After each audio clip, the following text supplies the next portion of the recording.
Albany to me, I call it Hub City. One of our nicknames has been Hub City for the longest time. Hub City means everything comes through Albany: trains, rivers, highways, freeways. Everybody that comes north to Portland has to come through Albany. Everybody going from to Bend to the coast has to come through Albany. Well, I try to go to every school at least once a month. And what I do, I go to the schools and I share with the kids the vision for Albany. But it's nice to know that there's other Black mayors I can call and say, "This just happened. What are your thoughts? Can you give me some information? How would you handle it?" We talk to each other, which is a good thing.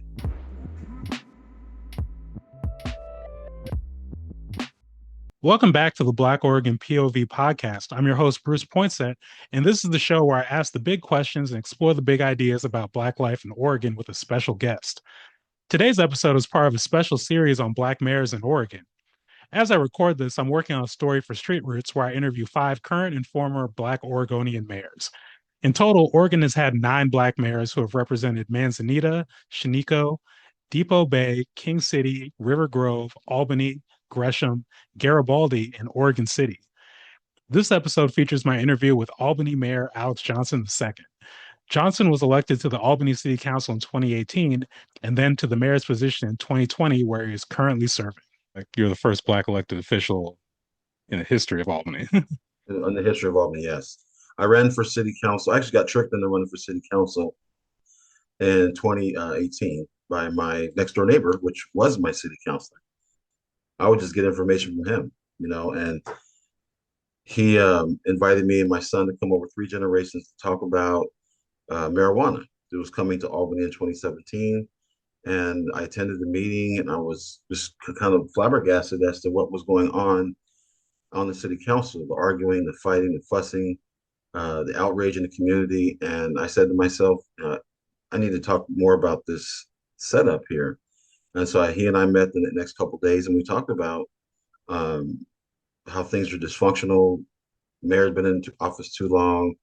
There were so many things that was going on in the community that I really couldn't understand how people could operate that way, having a meeting that was not a meeting, it was a free for all, pretty much, in my perspective.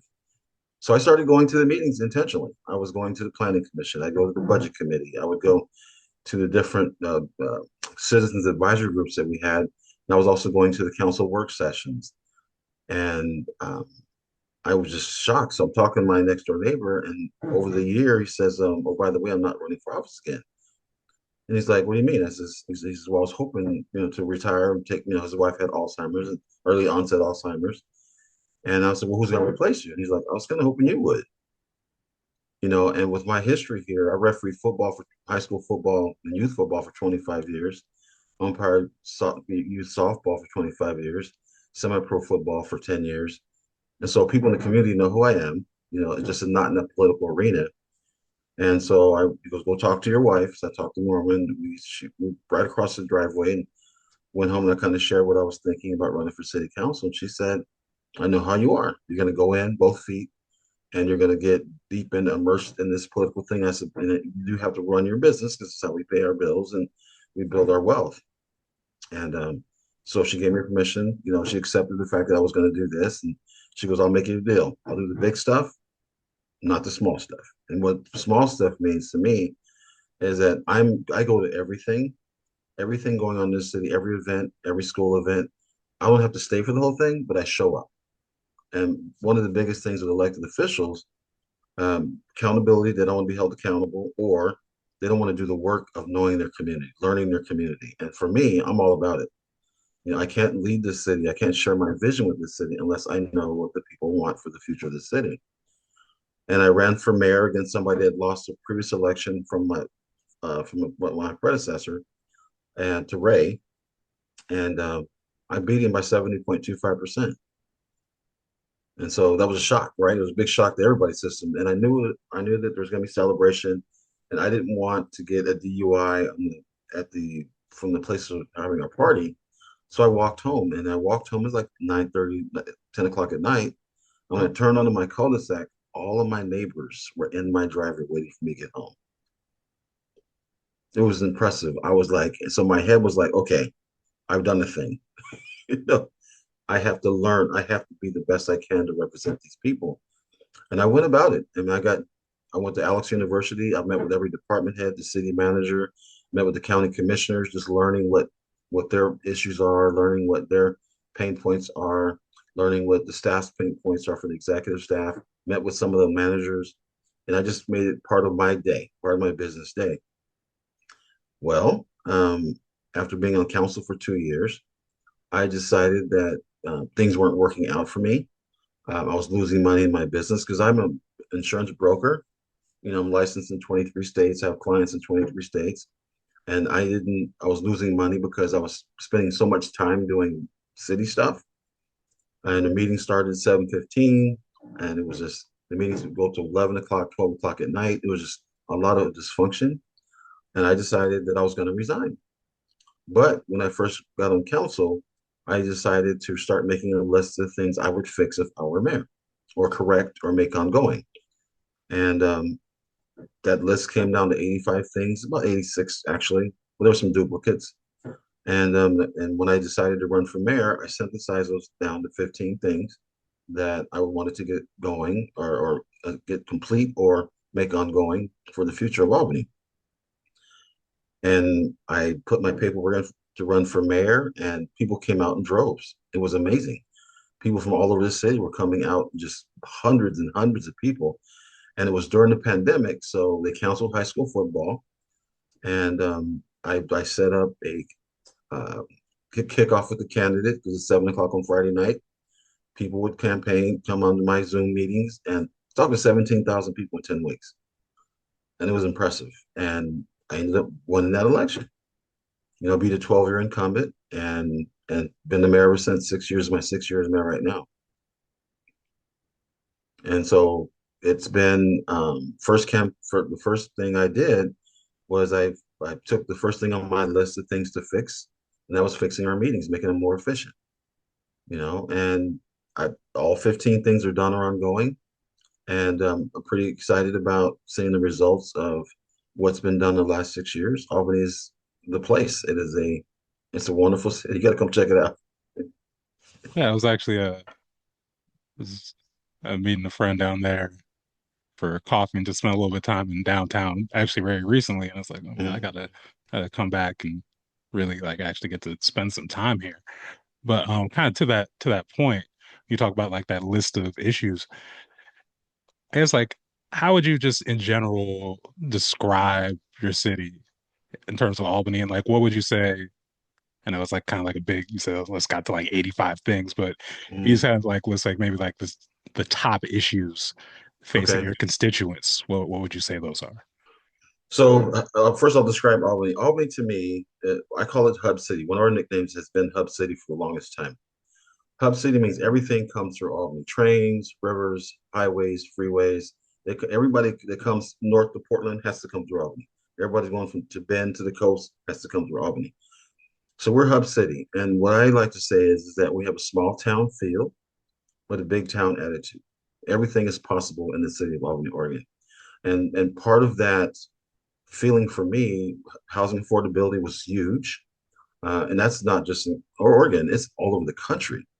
And what I did, my goal was to look at our entire housing system, our structure, and take it apart and put it back together better.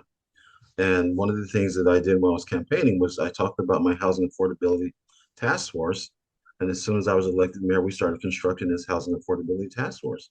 We had 47 to 50 people in the community, even the former mayor and former city councilors, homeless shelters. I brought in county people, and we deconstructed everything. And when we put it back together, it was amazing. Before I was a mayor, it was between 16 and 18 weeks to get your permits. We can get permits to you now in 2 weeks, right? So we're saving you money and time. So developers are like, oh, I can make this happen now. And when I see when a developer calls me and says, I put my paperwork in, I submitted my application on this date, it's 20 days later, I have my permits, and that makes me feel good because we're building more housing types than any other city in the state of Oregon, from tiny home villages to senior cottages to apartments, low income housing, veterans housing. We're building single family, we're building townhomes for middle income. We're building everything. I mean, I have a mayor's tour. I'd love to take you on. You'll be like, what the heck's going on in Albany? And the mayor's tour, I've taken 50 mayors on the tour of my city, of this city, to show them what's possible, right? So the Housing Affordability Task Force, the next thing we did with the Housing Affordability Task Force is that we tier, you know, system development charges are. So to connect to a city, you have to look at traffic, parks, sewage, stormwater, and water. Here's not sewage, yeah, sewage. Um, and so there's a certain fee connected to each of the, for when somebody puts an application for a house, the staff says, okay, you have 3 water lines, you have 7 toilets, you have 2 showers. It's going to cost this much to connect to our systems, right? And so from a small house, before it was like 25,000 to connect to 1,000 square foot house. Now it's down to 11, right? So we reduce it by the number, the square footage of the home. So a 3,000 square foot house costs more to build than it does a 1,000 square foot house. And so because of that, developers are saying, I can build a small footprint home so I can get young people into homes. So we have a one program here, the Hayden Homes is building 858 to 2,000 square foot homes. But it costs less to build a 58 square foot home. You know, young person, one job, you know, by themselves, they can buy a home now and start building their wealth.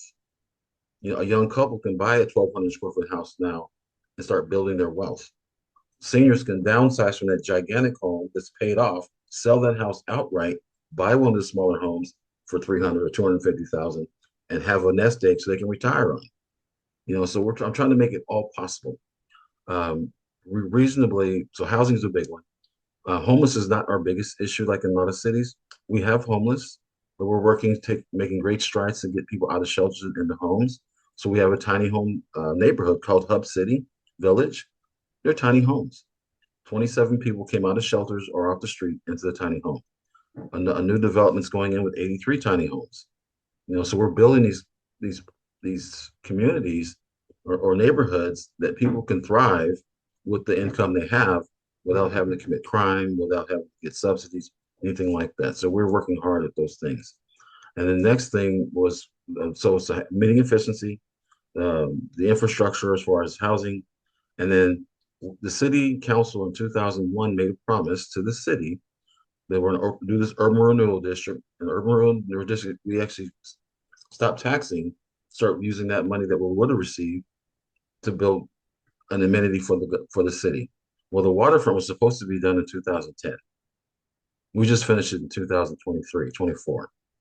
You know, but it cost us 23 million versus should have cost us 11 to 12 because the previous council just kept kicking it down the road. Well, when you come down, I'll take you down there and see how wonderful that development is. So I'm doing a lot of things that are different, and because I don't make campaign promises, I never have. I just share my vision and how we're going to get it done, and people have embraced that. And it's like so far, you said been mayor for 6 years or in city council for two. So I'm 8 years. And Well, this is my eighth eight, year on council, the sixth as mayor. yeah. So what would you describe as your biggest challenge so far? Um, so the biggest challenge I'm facing right now is local streets because we receive money from the federal government and state government for our bigger, like the highways and stuff coming through town, and the arteries and collectors, but we don't receive money for neighborhood streets. And with the volume of delivery vehicles, Amazon, UPS, FedEx, you know, Republic Services picking up our trash, the vehicles are getting heavier and heavier. The number of trips because of delivery services, because the pandemic taught everybody we can live without grocery store, because you can actually have food delivered now. We can live without going to a mall. That's why you see a lot of malls contracting because they can just call Amazon. They can go online and buy everything, have it delivered to the house. Well, that tears up streets faster. And because my predecessors' governments, not just my previous predecessor, but the ones before her, they did in 1995, Mayor McLaren did a task force called Roads Ahead. And they concluded then that if we would maintain all of our local roads, it costs about 4.3 million a year. Well, after him, it just got kicked down the road, and they just kept kicking it down the road. So it lands in my lap, and I'm saying to myself, I had our public works director and her team go out and figure out how much it will cost us to repair our local roads. Looking at 12.3 million a year now, versus it should have started back then, it'd be half of that. So overcoming that, we're looking at a fuel tax, also or a street maintenance utility fee, or a combination of both. Both are unpopular, no matter how we slice it. But you complaining about fixing your local streets, but you don't want to help pay for it. And that's everything. That's every, because you're going to tax somebody, right, or charge them a fee, utility fee. But that does not remove the responsibility of me fixing our local streets. I have a 2006 BMW X5. There's streets I won't drive down. you know, and if I'm driving down it, I'm doing like I'm crawling down it because of potholes.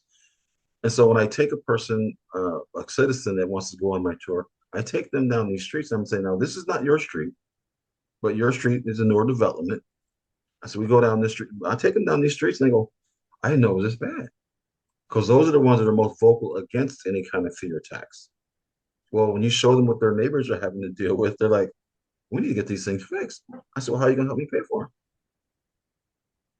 And then the conversation changes. Well, what's it going to take? I said, what's going to take about 12.3 million a year? I said, if we don't fix your street or maintain your street, it's going to decay and be one of these in 5 years. So how are you going to help me pay for our streets? I put it back on them. I can write the check, but where are we going to take it from? We're going to take it from parks. We're going to take it from police and fire. Are we going to take it from water? Where are we going to take? How are we going to pay for it? And folks don't understand, or they understand it's a cost. They don't want to be the one paying for it. Well, you live here. You go to the parks. You go to the carousel. You go to the restaurants. You go shopping. You're using the local streets as well. And so they don't want to hear. Some people don't want to hear it. Some was totally against me remodeling the downtown, the waterfront. Very same people that criticized me for cutting down 87 trees that were rotten to the core are the very same people now. They're saying, "What are you working on next?" Right? They want to help now, be a part of the solution instead of being on social media complaining about it. And most of my clients are over 65 years old. They're all in Medicare. The great thing about them, they're very protective of me because I make sure their health insurance is right 24/7. The thing about them, if somebody attacks me on social media, my clients will give them my phone number. Here's his phone number. Give him a call. Sit down, have a cup of coffee with him. So people criticizing me on Facebook doesn't frighten me. It encourages me because my clients are, you know what? I think you need to get to know Alex. Here's his phone number. Give him a call, set up an appointment. The person doing the squawking usually doesn't call. It's the other folks that want to hear what I have to say.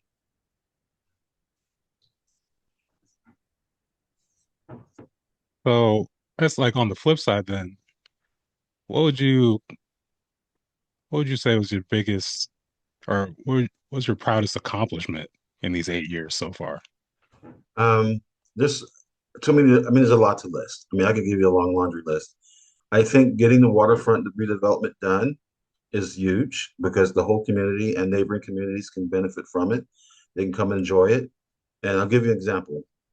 I was here in my office 7:30 at night, and my car's parked out back in the building. And one of my clients was driving by, and she actually saw my car. She pulled into my parking lot. She knocked on my door because it was locked. It was 8 o'clock at night. And she walked in and she says, I just wanted to do this. And she gave me a hug. I said, what's that for? She says, because my daughter's been in a wheelchair since she was born. And today, we actually were able to take her down to the waterfront, go out on the piers, and take family photos on the piers over the river because it was never ADA compliant. Now it is. So I have people all ages can go down to the piers and actually go over the river and take in the scenery, enjoy the river. And that alone was like, okay, you did the right thing. I have kids, and so the waterfront redevelopment, huge. The Plaza Street in front of it, huge. But our children, I go to every school. I try to go to every school at least once a month. And what I do, I go to schools and I share with the kids the vision for Albany. I show them how they can use the city's website, find information about programs, Parks and Rec stuff. I showed them how the city council actually works. And so the kids have embraced that. I could be sitting in a restaurant outside Loafers downtown, and a group of kids will walk by and they'll come over me and ask me questions. What other mayor has that? Oregon Mayors Association has a contest called If I Were Mayor. I took that as if I'm going to do this, I'm going to have some fun. And I have fun because the teachers, the mayor's going to come and talk to all the third graders or all the fourth graders or all the fifth graders. They don't have to teach two classes. So I go in and I kind of share them about the city. And I talk about the great things that are going on their behalf. You know, I'm 61 years old. When those trees that we planted in 2022 on the waterfront, when they're big enough to see the shade, I'll be in the ground, right? I said these trees were planted for you to bring your children down to this park and play. And the kids have seen that they look at that and go, wow, he's thinking 25 years ahead. Because I know for a fact I won't be around. Well, God willing, I will be, but I won't be able to enjoy the amenities that we put in the ground for these children. I want my grandchildren to come back and say, with the plaque on the wall says Mayor Alexander Johnson II, with the city council's name on there. So my grandkids will have a legacy. And those children that I visited in school will have, then know that they talked to the man that got this thing started. And the mayor's contest has been a blessing for us because fourth and fifth graders have to draw a poster and kind of show me what they want for their city and that if they were mayor. Middle schoolers have to write an essay and tell me what they want for our city if they were mayor. High schools have to do a video presentation of some kind with their image, PowerPoint, a video. Our children won first place in state 5 years in a row. So the kids actually look forward to me coming to their classrooms in January, going over what's going on with the city.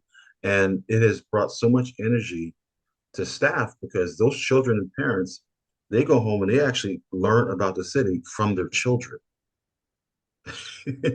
So you got parents calling me going, my son said he went to class and explained how city council works. I'd like to meet with you as well. And it has been a blessing because now I have people that will volunteer to be on the board of commission, to help with the project, just to stop and share their ideas or share their concerns with me. I get hundreds of emails a month from parents or people in the community, people that have driven through here and saw how beautiful it is, send me an email saying, I came through Albany today, I saw the flags put out, it was amazing, the flower baskets. And I welcome and say, thank you for coming to town. And I said, if you're ever in Albany again, please give me a call. And they do. And have you seen our carousel yet? Okay, you guys went to fix that. So our carousel is, in my estimation, the best carousel on the West Coast of the United States. Has a museum. We actually teach kids, young people and older people how to carve because our animals are all carved, hand carved. We have a paint shop and a gift shop, and I buy tokens to the carousel. I buy between 100 and 150 a month. And so when I'm out in town talking to kids or talking to parents, I say, excuse me, would you like to take your mom to the carousel today? And the kid lights up. They smile. Yes, I would. And I take us. Do you have brothers and sisters? Yes. Would you like to take them? No, just me and mom. I said, no, you need to take your brothers and sisters. So I give them tokens. I give them 2 tokens for each person. They go to the carousel, have a blast, right? And I have selfies, maybe 15, 1,600 pictures of families on the carousel because I sent them down with tokens. So the goodwill, bringing that energy to the city. And honestly, I go everywhere. I mean, I go to every farmer's market. Right now, the Lynn County Fair is going on. And say a multi-day event comes to town, I just go to every booth and thank them for coming to town. Shake hands with them, introduce myself. Yesterday, I met a brother named Darren. He's the mayor of Weed, California. He's got a booth over here, and he's selling his wares in my city. So we had a great chance to talk and catch up. And the brother's like, man, I'm the first Black mayor in my city. I'm like, me too. So it's nice knowing that other Black folks are running for office. And since I got elected, Dr. Ramesia McGee, she's the first Black woman ever elected in history of Albany. And she's on my council and she's running for re-election as well. And she's super sharp. And she's in Ward 3, one of our biggest wards. And she's a wonderful person. She's straight to it. She doesn't hold nothing back. And her ward loves her. They appreciate her a great deal, and 'cause she's in the community, she's out there. Oh, and kind of building off of that, just in my work, both in like nonprofits and in journalism over the years, I've, Mm-hmm. connected with more kind of like first, basically non-white elected officials Mm-hmm. that I can count. And one of the like common themes that people have expressed is just like there's a lot of excitement around the election and the Mm-hmm. campaign, but then like once you get in office, once the governing starts, this kind of like sense of isolation. I think as some people have described it, like only the another common thing I've heard is like the only people who kind of like show up to city council meetings are the people who are angry about something. Do you feel like that's been the case for you, or? I think there's initially yes. In the first 2 or 3 years, yes. Now it's a kind of a mix, and also the hot topic like flock cameras, the license plate reading cameras. Mhm. That was a hot topic. The homeless situation, especially when the wildfires are going on, that was a hot topic. But now I think there's a good balance of people coming to talk about what's good or how they can help. One of the things I started, this is continuing, and other mayors are starting to emulate this, is that when the pandemic first started, remember how everything was shut down? Nobody knew what was going on. There was very little information coming out. What I started doing, I got a phone call from one of my Medicare clients. He just passed away like a month ago, 78 years old. He's been my client for 12, 13 years. He called and says, Mayor, is there anything that I can do to help the community? I said, well, you know what? Let me think on it for a minute. So about 3 days later, I had an idea. A lot of my clients have money, and a lot of the nonprofits need to buy food. They need to buy clothing. They need volunteers to pack grocery boxes and stuff. And so I called a nonprofit and I said, what would you do with 10 minutes of city council's time? I said, what can you tell me about your organization to help people understand what you need from the community to take care of the people you're taking care of? Oh my God. They came, this one nonprofit came and said they needed kids' diapers, they needed milk, formula, they needed socks, they needed t-shirts for babies. One of my clients filled up his SUV and brought it to me, you know, because they were just sitting home isolated, and it was because they couldn't travel. That was their thing. At older age, they're traveling. He spent like $1,100 to help other people in the community. So now every month I have nonprofits come and present to city council how they serve the community, who they serve in the community, what they needed help with, volunteers or donations. And every one of them have said people have come to us to bring stuff because they saw the city council meeting, and we give them permission to put their city council meeting on their website. This is Barb, our executive director, presenting at the Albany City Council meeting. And so it's wonderful now. Nonprofits are calling me saying, I haven't spoken in 2 years. I'd love to come up. Some new things are happening. So nonprofits, they look to me as this guy's going to help us get our message out to take care of our community. Because these are my citizens, right? These are my constituents. All the homeless shelters, Center for Rape and Center for Rape and Domestic Violence, every child left behind. I mean, all these nonprofits. I got one coming at 12, and she's coming. We're going to go over her new programs, and so I'm going to get her on the calendar to speak at a future meeting. So I'm doing things that most mayors don't do, and I do those things because as the city's biggest cheerleader and the city's biggest salesman, I must look at the whole thing and go, okay, what haven't I addressed this quarter or this month? And I do that. I do neighborhood walks. I will literally, my office manager, I love her dearly. She will give me an address. She has a list of addresses, and she'll give me an address I've never been to before. And I will go park my car at that address on the street, and I'll go for a walk in that community. And people see me, Mayor, what are you doing? I said, I've never been to your neighborhood, so I'm gonna take a look. Show me around. So they'll walk with me. They will walk with me in their community and show me the good, the bad, and the ugly. And I have my notebook and I'm writing down stuff. And then I go to staff and I say, go to city manager, say, I was taking a walk in this neighborhood, the Lehigh neighborhood, and I noticed these overgrown bushes that block stop signs. and within a week they're all cleaned up. And because we don't have enough time for staff to just drive around the city looking at stuff. But the people report it to me, I'll go out and talk to them about it. Since I work for myself, I can do that flexibility. Another thing was like our street lights. In the city of Albany, I think a lot of cities, every wooden post, light post, has a license plate on it. You know that, right? And so, but you go to put Pacific Power, you can actually put your light, that license number, if your light is out or broken, and they'll fix it within 7 to 10 business days.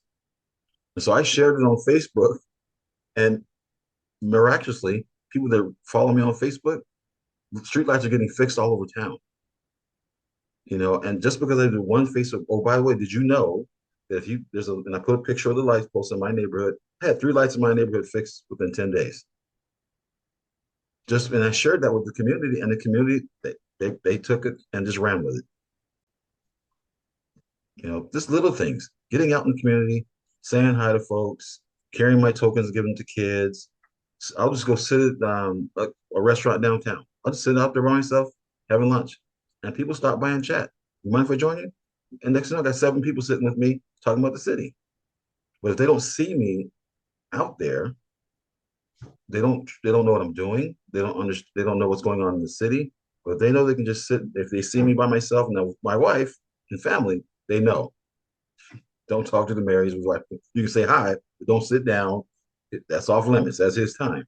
But if I'm by myself, come talk to me. And people know that. And matter of fact,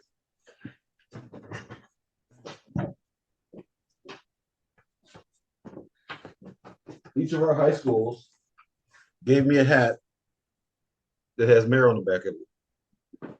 And so I'll go to a football game at West Albany High School. I got my West Albany hat that says mayor on the back of it. And because I was a referee for 25 years, I can actually go onto the sidelines and walk around and talk to folks on the track. And same with South Albany High School. And when I go to a softball game, I go out there, they know who I am. I know the umpires, the fans know who I am. The visiting fans are like, you go to games? Like, why wouldn't I? I go to girls basketball, volleyball, I go to tennis, and I don't have to be there for the whole thing. But if I show up and watch a couple innings, talk to some of the parents, the girls see me, oh, the mayor's here. That changes the environment. It changes the energy and energy in that environment. And the kids love it, parents love it. Old folks walk up to me going, I'm so glad you're my mayor. I'm like, well, thank you for that. Yeah. So kind of similar to that kind of topic and thread of community. Can you just talk a little bit? It sounds like I mean, having been like 8 Black mayors in Oregon history, Mhm. like it's almost like a fraternity, a It connection. is pretty much. Yeah, can you just talk about that connection between the different Well, mayors? so for me, Travis and even Tim Hall, when he was the mayor, we consciously connect with each other. Like Tim would do events here because he worked for the state for city of Portland in the state for a long time. He came down and did some talks down here, and I supported him there. We did a panel discussion with with him and I, and people asked us questions about our communities. Did I support Denise 100%? Support Travis if he's ever in town, if I'm ever in his area. I let them know I'm coming through, or they got time for coffee. And it really surprises people when they say, "Well, are you the mayor of Albany?" Because people in his community don't know who I am. But when I'm with him or I'm with Denise, they're like, "Wow, you guys are both mayors." But we very rarely get together unless we go like Legal Oregon Cities meeting or a Oregon Mayors Association meeting. But it's nice to know that there's other Black mayors I can call and say, "This just happened. What are your thoughts? Can you give me some information? How would you handle it?" We talk to each other, which is a good thing. And I still chat with Tim from time to time. But I really hate what happened to him. He was trying to do some great things in the city and he was getting things done, and they turned on him, which is unfortunate. He's a good man. And Denise is kind of like the auntie, right? She makes sure we stay in touch with each other. Yeah, I love that. Um, yeah, and it's I think the final thing I would be remiss not to touch on is when I think about people who might be running in the state, like we talked earlier, there's still Mhm. plenty of first black mayors, first black city councilors to be. Hmm. And what advice would you give to, I want to say young people, but you know, you don't have to be young to be the Well, first to anybody, rot and pray there.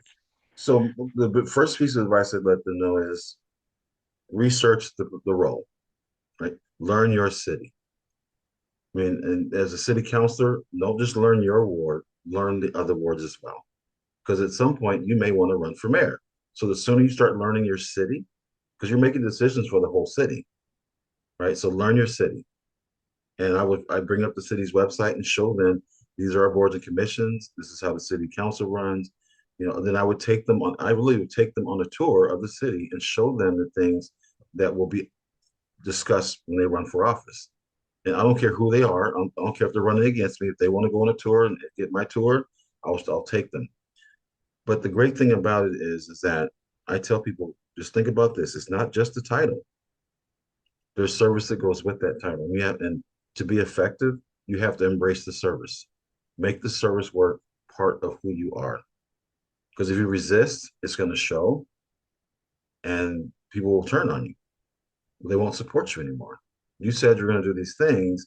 I'm not seeing it. You said you're going to go to the schools. I'm not seeing it.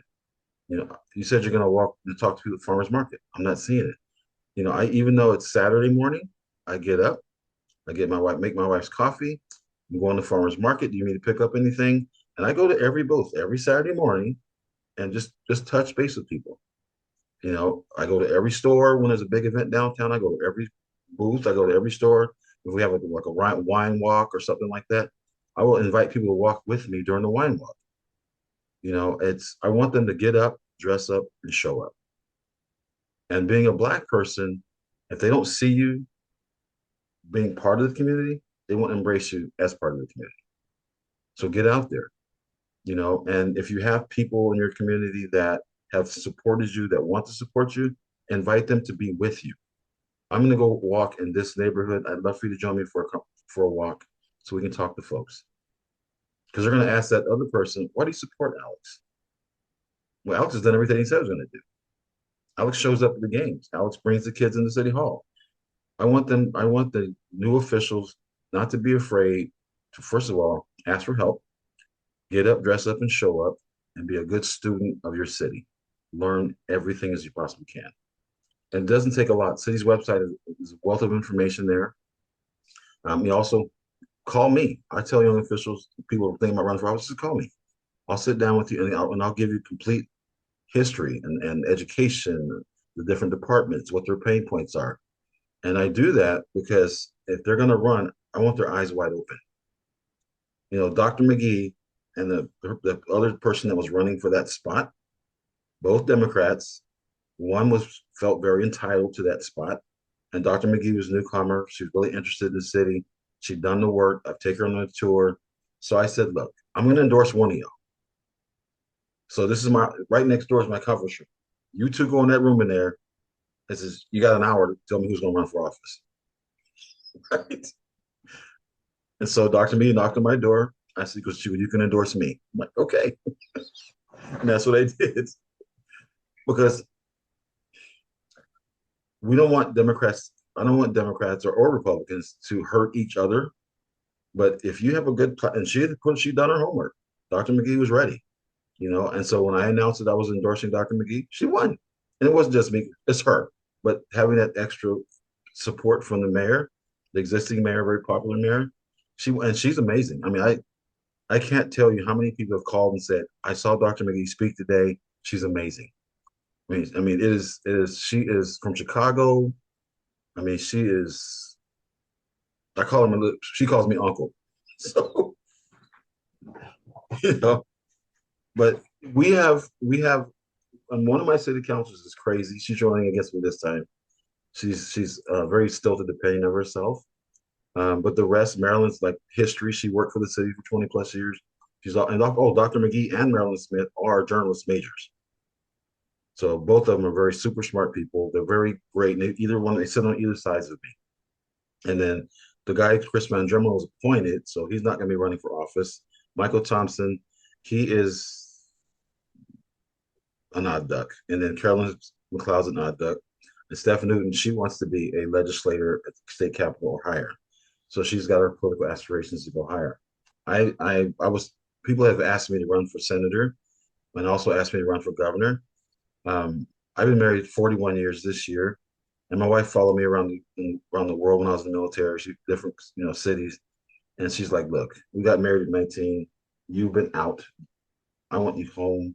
So I'm decided not to run for senator or governor. I've got three grandchildren. My grandson Maverick turns one on the 19th, so we're going up to Washington for that. But his great grandmother turns 90, so it's going to be a big family thing. And I love my grandchildren. I want dozens of them. My grandfather, when he died, had 39 grandchildren. Yeah, boy had 12 kids. So and I'm the oldest grandson, so I've always wanted to be that grandpa. And so being done with this at 10, my goal is to be done at 10 years as mayor. I think it's long enough. I've made my imprint. I've gotten my waterfront done. I sold a church for $1. There's a lot of things that I feel like I can walk away from. But one of the things that I want to get done is a hotel downtown or two. Um, I met with two groups about hotels downtown, and so they're doing their research and their data collection.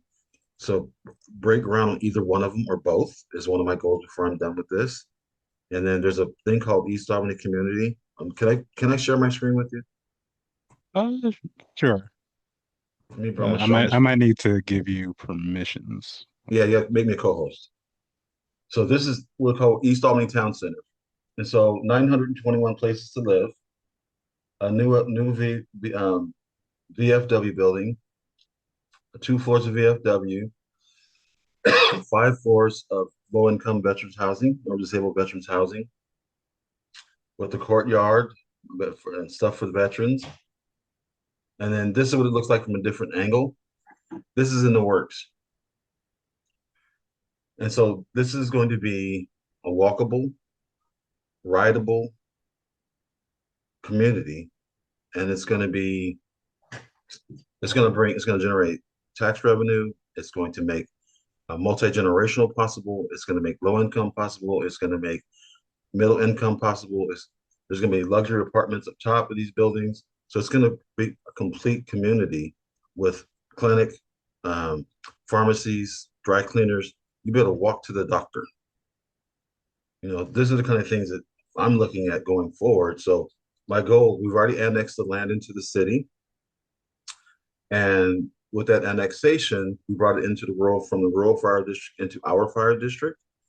And so the principals are already working up designs and roads and it's going to be one of those things where it may not get done while I'm there, but it'll be started when I'm there.